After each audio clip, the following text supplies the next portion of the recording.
Hello, I'm Paul Barton and welcome to my piano tutorial on Rachmaninoff's Etude-Tableaux Opus 33, number 4, also known as number 5. Etude-Tableaux roughly translates as picture studies.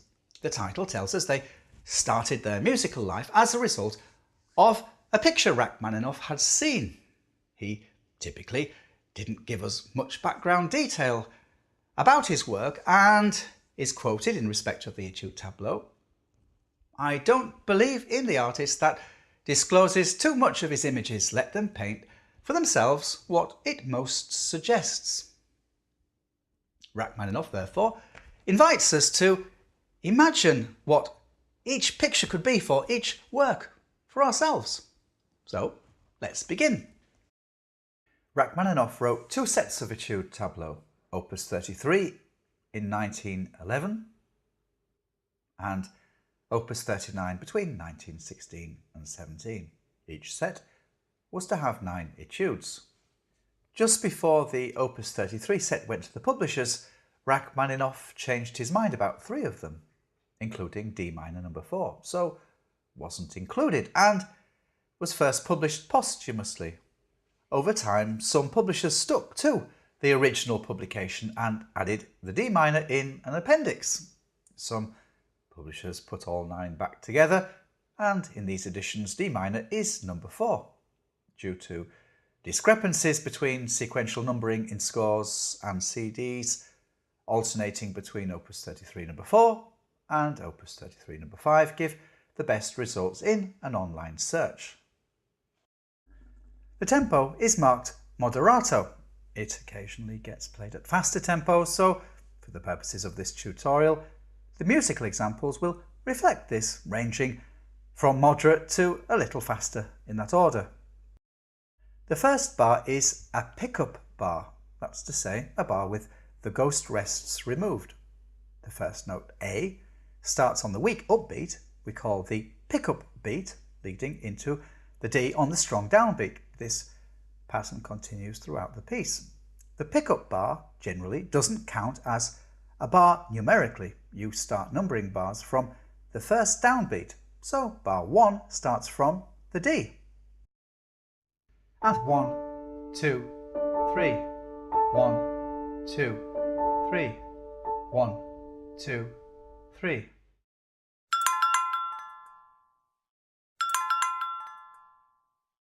Bars 1 to 3 create a gentle bell-like resonance with a melodic interval of the fifth. I let the resonance ring until the entry of the first staccato chord. In the following musical examples, I have added extra dynamic markings to the score, according to the musical example played at any given time. In bars 1 to 3, I imagine a painting of a snowy winter Russian landscape, a troika standing still, waiting for passengers, ready to set off on its journey.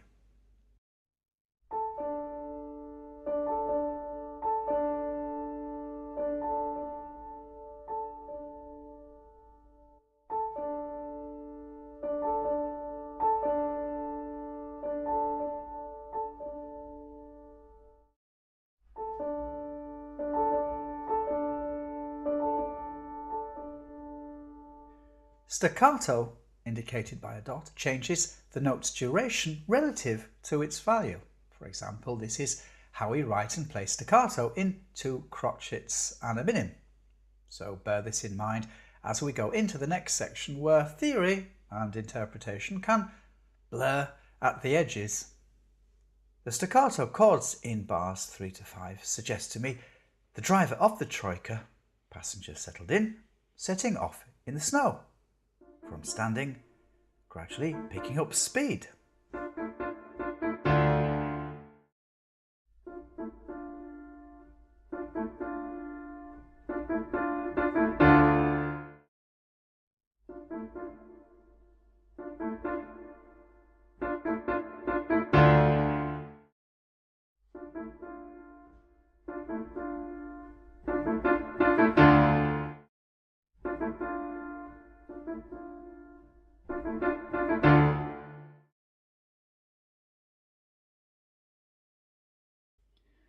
staccato forzato gets a sharp percussive attack.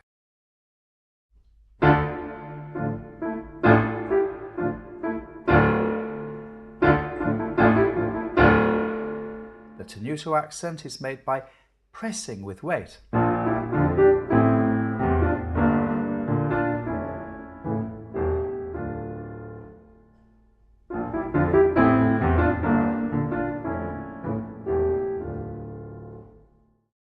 Bars 5 to 8 suggest the powerful feet of the 3 horses sinking through the soft snow to the hard frozen ground below.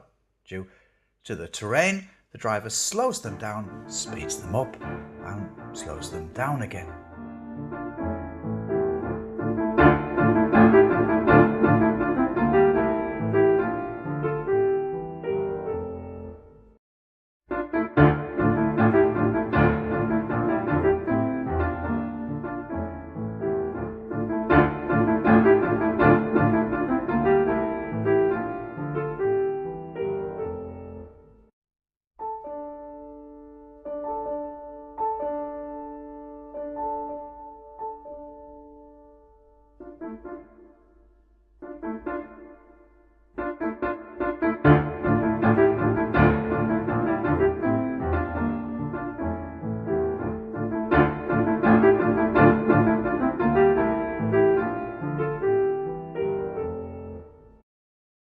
Let's return to bars 1 to 3. We have 2 short phrases and a slur between the last 2 notes, A and D.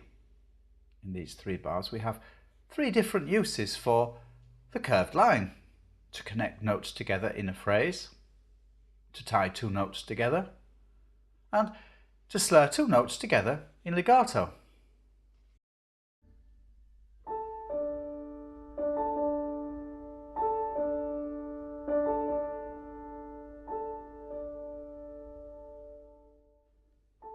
Here's 2 suggested fingerings changing the fingers on repeated notes.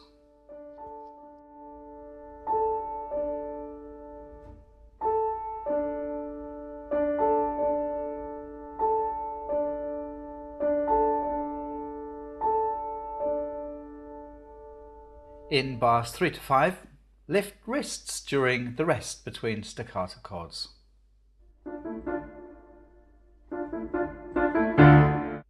In bars 5 to 8, we have many things to think about simultaneously, quite apart from finding the notes themselves. This etude is crammed full of details. Practice slowly and attentively when learning the notes, so these details become ingrained from the start rather than add them later when you know the notes, as you can do with many other pieces. Be careful not to accent unaccented chords on either side of accented chords. Differentiate the various accents: staccato forzato, tenuto.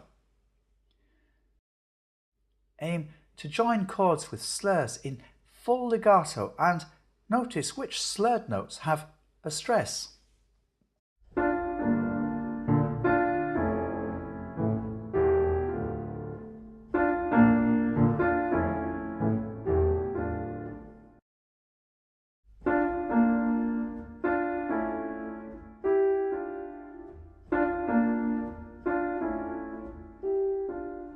Contrast crescendo and diminuendo, ritz and rejoining tempo. We can join tenuto chords and octaves smoothly with the wrist and fingering, which contrasts with the staccato chords, like this.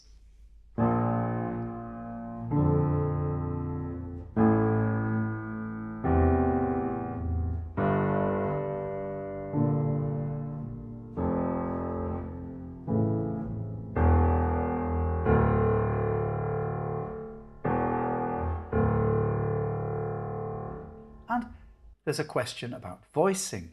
A little more pressure on the upper note finds a melody, especially on the slurred notes highlighted.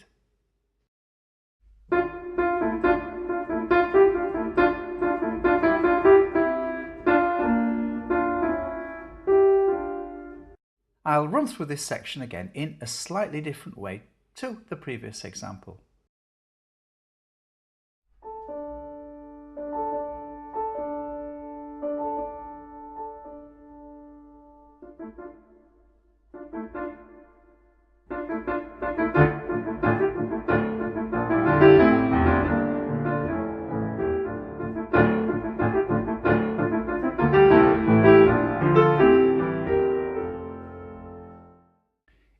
Bars 19 and 13. The mood changes. It's brighter, I imagine, gliding smoothly through the snow, perhaps passing through a wood, warm sunlight breaking through the trees, glistening on the frosted twigs and branches. Bars 9 to 13 have many hidden musical details, and it's fun to discover and find a way to play them. We have two main voices that sing together, contrasted with staccato chords. Here are the notes highlighted we want to sing out. Fingers need to hold melody notes while playing detached chords at the same time.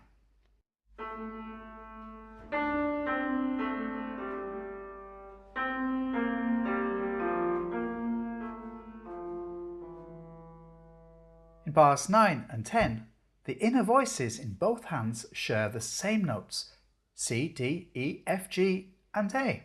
They are a little out of step, but meet up twice in unison on the notes E and A.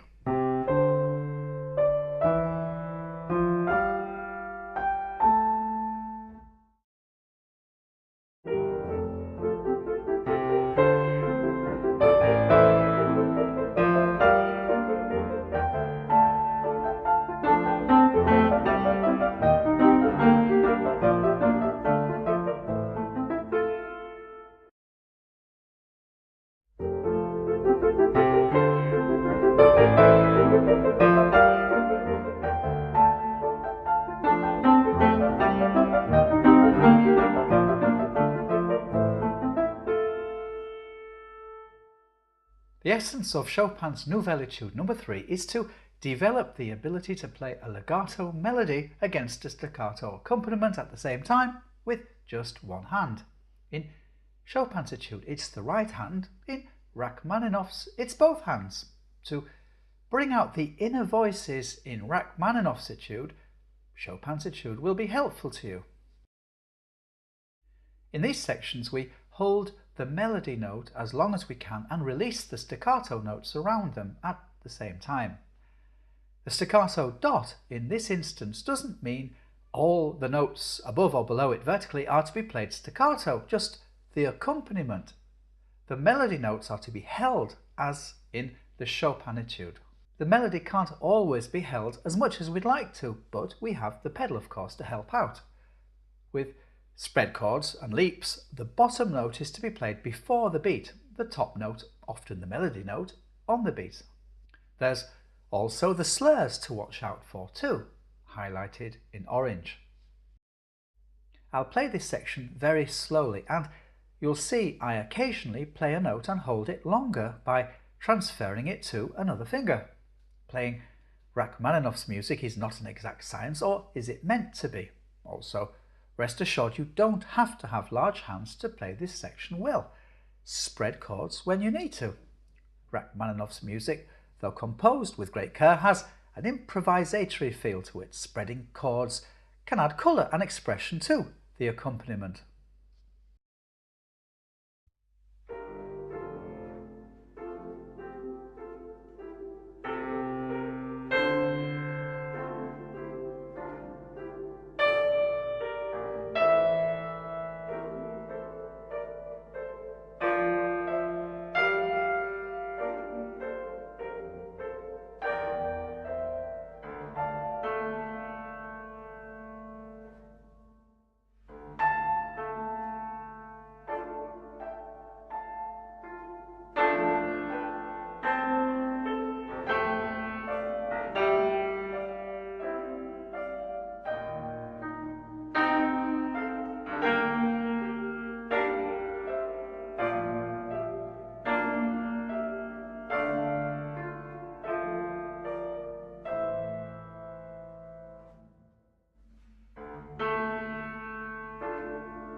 bars 13 to 17, I imagine our friendly old Troika driver has spotted a black cat on the track and pulled his horses to a halt. The cat's interested in what's in that basket. Her cold paws step ever so lightly across the soft snow, watched patiently by the horse. He knows of all the hungry, cold creatures that roam the wilderness, this cat means them no harm.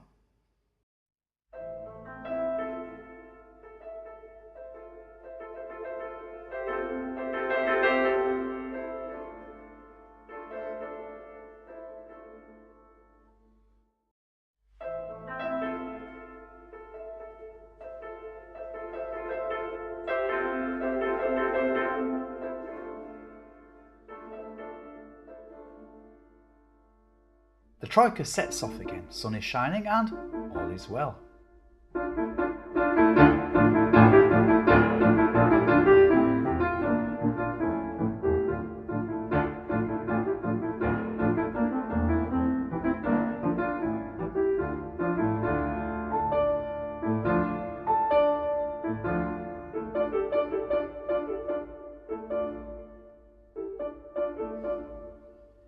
The second entry of the theme is much like the first. As we pick up the tempo after the writ, the repetition is to be played quietly instead of mezzo forte.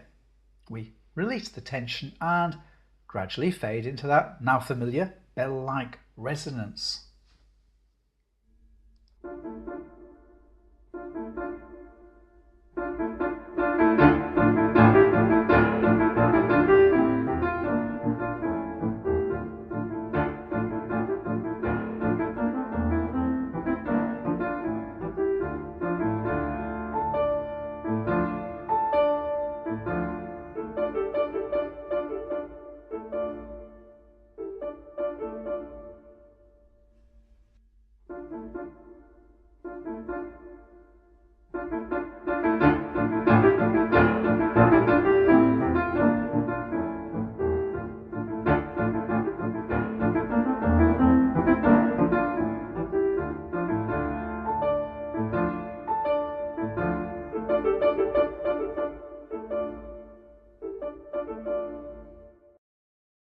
Clouds turn to gold, sudden short gusts of wind.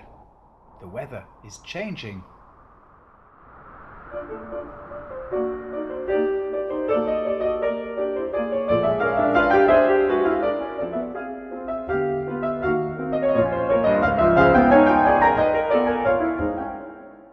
The inner voices are accented, a rising scale, then a falling scale.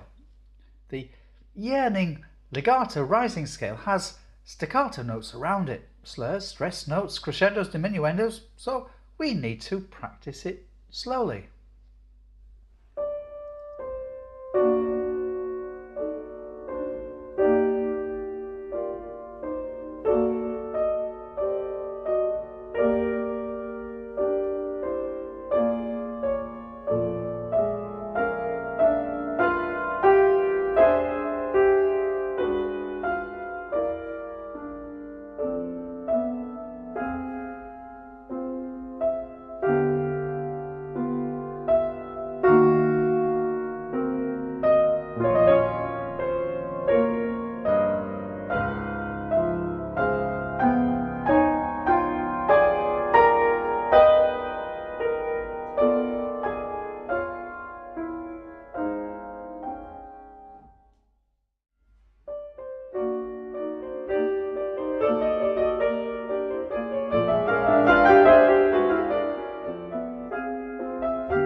Suddenly they find themselves caught in a blizzard. Driver Passengers and horses do their best to brave the freezing snow and wind.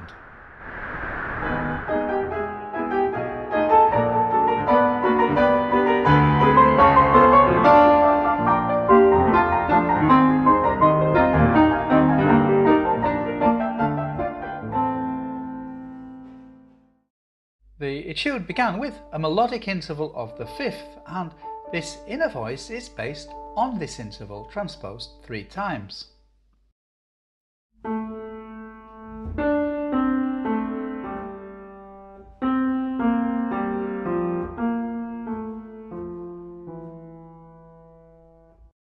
It reappears in bars 32 and 33.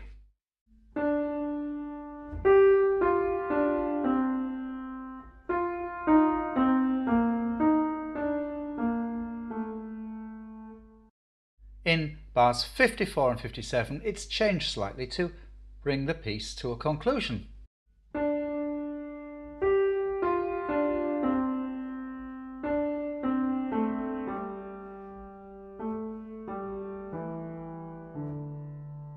Each of the 3 times this melody appears, we need to make the most of it, as this etude overall is rhythmical and percussive and benefits when these inner voices can be heard clearly. We can accelerate a little as we build the crescendo, and when we get to bar 34 and the tension is released, we can have fun with the pedal or pedals. Hold on to that inner harmony in crotchets within the octaves, which are quavers and semiquavers. The octaves are played in staccato when indicated, while the inner fingers hold down the harmony. Notice there are no fortissimos in these bars. Resist the temptation to go all out too soon. Instead, keep something of the power of your piano for the fortissimo in bar 49. The climax of the piece will be more effective that way. Begin each slur with an impulse to join notes, with quick pedal releases in between slurs. This will better define the rhythm. Let's listen to a howl of wind. It seems to have a melody, then fades away.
But soon the storm is over. All is still again on the horizon.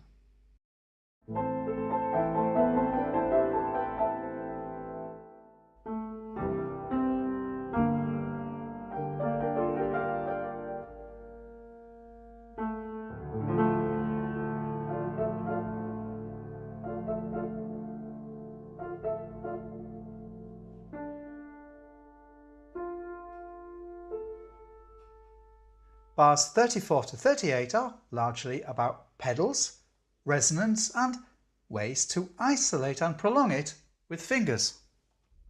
Notice C and B are held a little longer than the semiquavers above.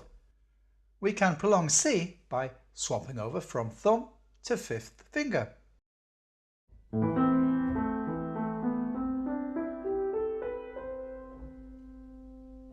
Doing this with a B is possible but awkward. However, we want B to join with A. Notice the legato slur line that connects them. If your piano has 2 pedals, that's to say sustain and una corda, the staccato in bars 37 and 38 will get a little lost. Not to worry, it still sounds atmospheric.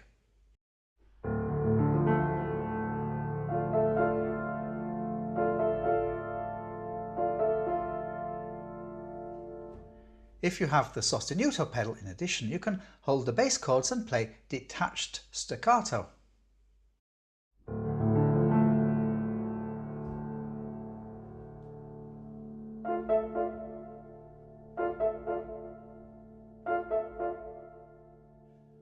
This piano has the fourth harmonic pedal, so we can hold the bass chords with the sostenuto part of it and play detached staccato with harmonic resonance.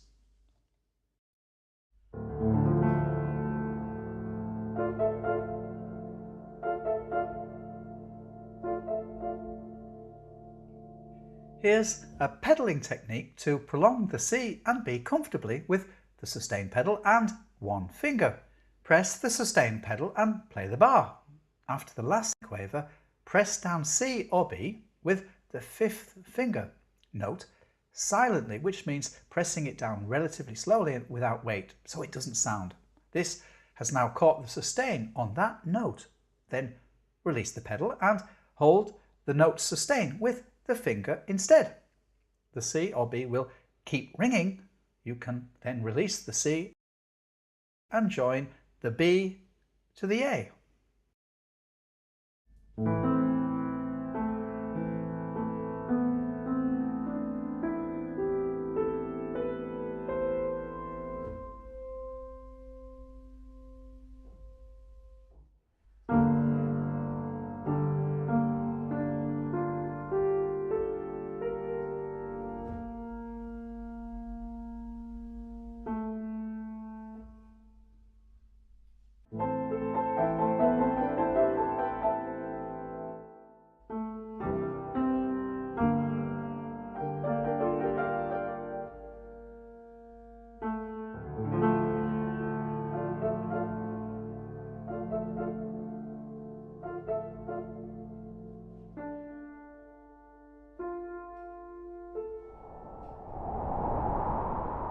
The troika sets off on the final and most desolate stretch of the journey. Howls of distant wolves echo across the barren landscape. Horses, sensing danger, quicken their pace.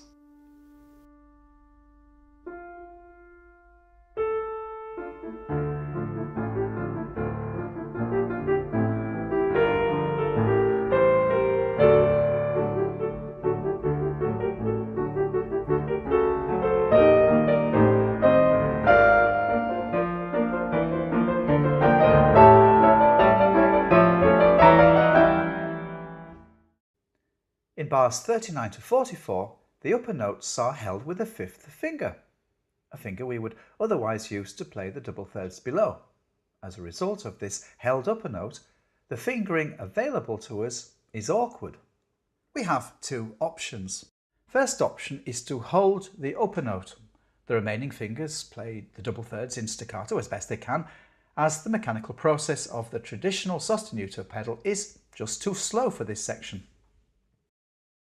When staccato stops, we can use the sustain pedal, and in bars 44 we need to bring out the notes highlighted.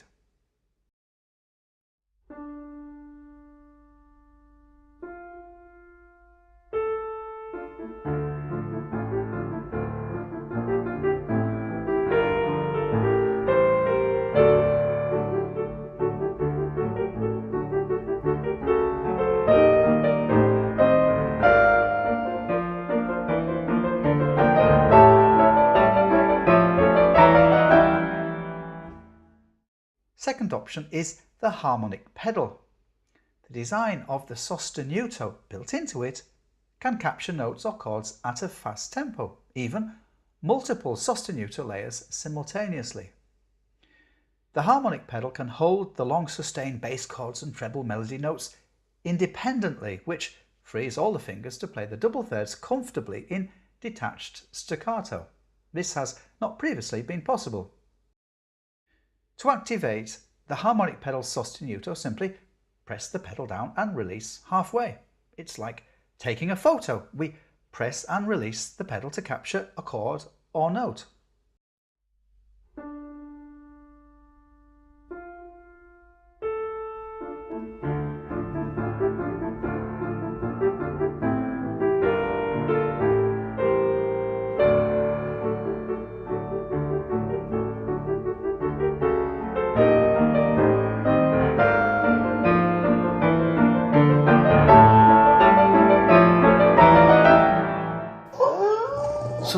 pack of hungry, snarling wolves surround them. The only chance of escape is to outrun them.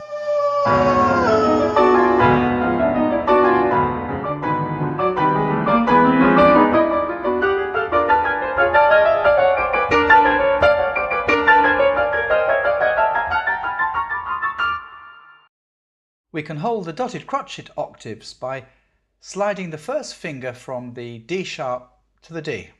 To play this section at tempo, avoid any unnecessary motion with the left hand.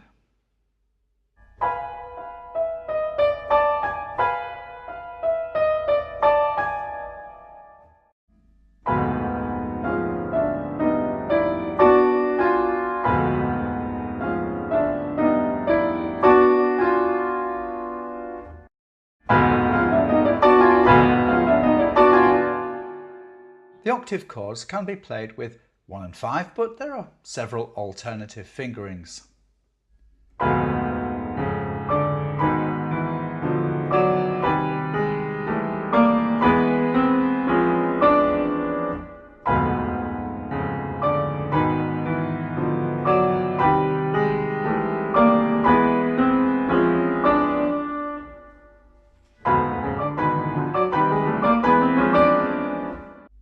The tenuto accents are passed back and forth between the hands. To hold the bass crotchets with your fingers as well as sustain, we need to use the thumb to play the scale. At a fast tempo this really isn't convenient, so you might need to release the chord to free up the fingers.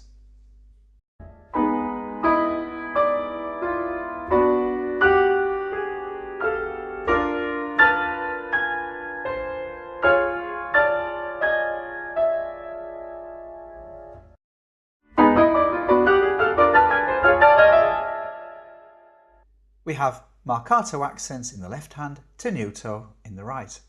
The marcato accents in this fortissimo section with a percussive attack will probably be the loudest notes of the etude, at least in intention.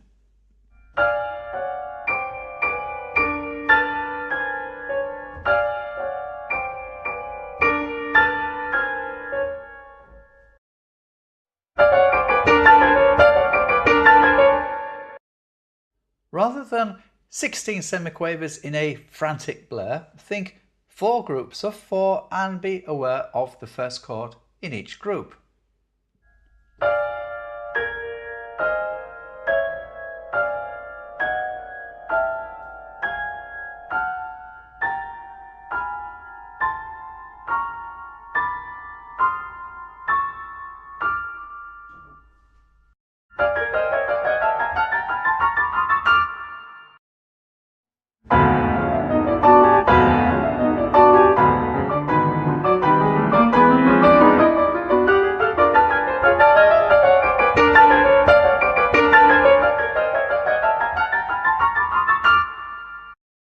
Too fast for them, the wolves give up.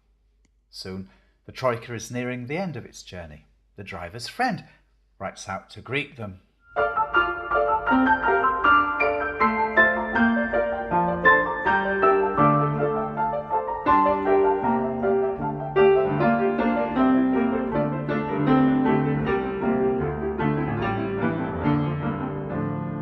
There's something triumphant in these bars.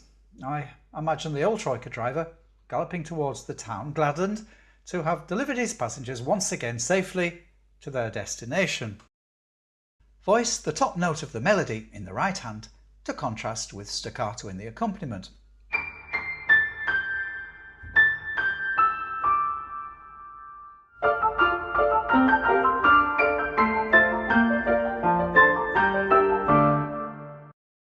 The right hand passes the melody to the left hand, 3 octaves below.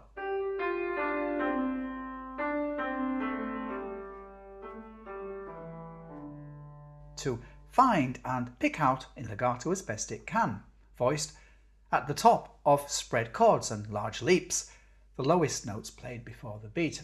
Again, staccato on all the accompanying notes around the melody.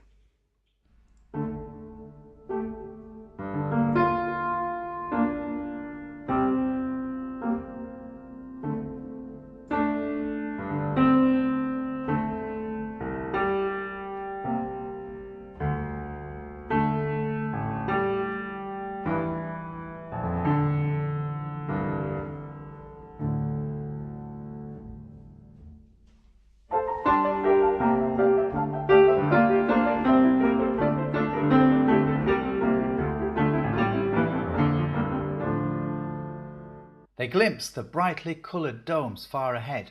All arrived safely. Their journey is over.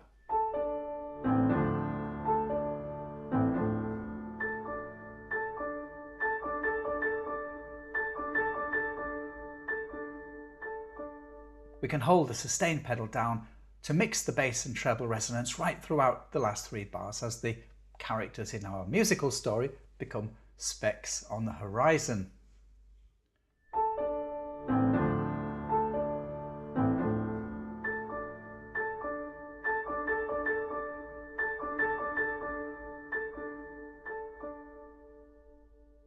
Now it's over to you to have fun working on this wonderful and challenging piece.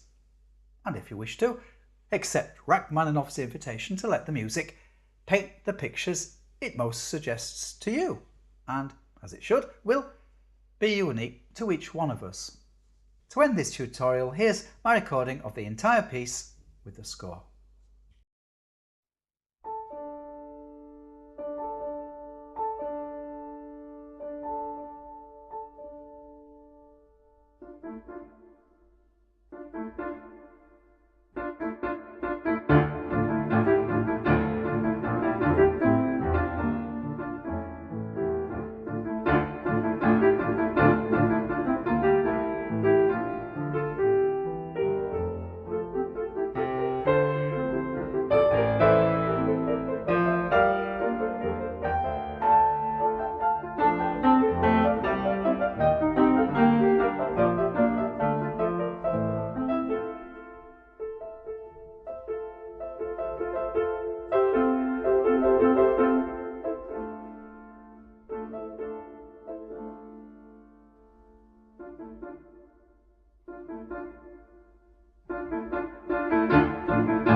So, if you're about to study Rachmaninoff's Etude-Tableaux, Opus 33, number 4, or 5, which I hope you are, I hope you find this video useful. And thanks for watching.